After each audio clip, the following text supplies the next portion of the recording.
Let's have the video bite, please. మా నీహారిక నిర్మించిన committee కుర్రోడు చిత్రం ఆగస్టు 9న రిలీజ్ అవబోతుంది. ఆ సినిమాని మీ అందరికంటే నేను ముందే చూడటం జరిగింది. చాలా బాగుందనిపించింది. Very impressive.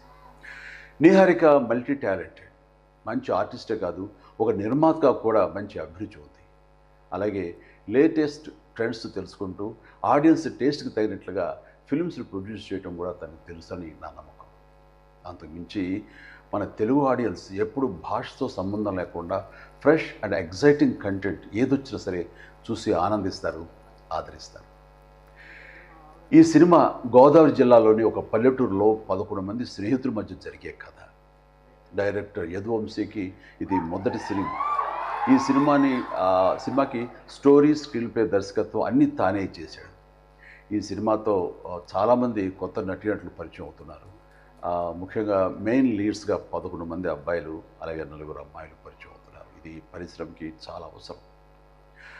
ఎదురులు రాజుకి కూడా ఇదే మొదటి థియేట్రికల్ ఫిలిం. ఇప్పటికే రిలీజ్ అయిన ఈ చిత్రం విజువల్స్కి మంచి పేరు వచ్చింది, బాగా ఆదరించారు.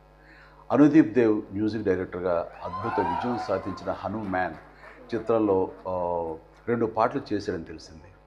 ఇప్పుడు ఈ కమిటీ కుర్రోడు చిత్రానికి మొత్తం 11 సాంగ్స్ అందించాడు. అన్నీ చాలా బాగా వచ్చినాయి.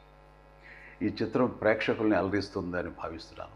వీళ్ళందరి కృషికి, టాలెంట్కి తగ్గ గుర్తింపుని, రివార్డ్స్ని ఈ సినిమా అందిస్తుందని ఆశిస్తూ కమిటీ కుర్రోళ్ళ టీం అందరికీ ప్రత్యేకించి మా నేహార్కు all the very best. God bless you. Thank you megastar Chiranjeevi garu. ఒక నటుడిగా, ఒక వ్యక్తిగానే కాకుండా ఇలా ఎంతో మందిని ముందుండి ఎంకరేజ్ చేసి ఇన్స్పైర్ చేసేటువంటి మహనీయులు మా మెగాస్టార్ చిరంజీవి.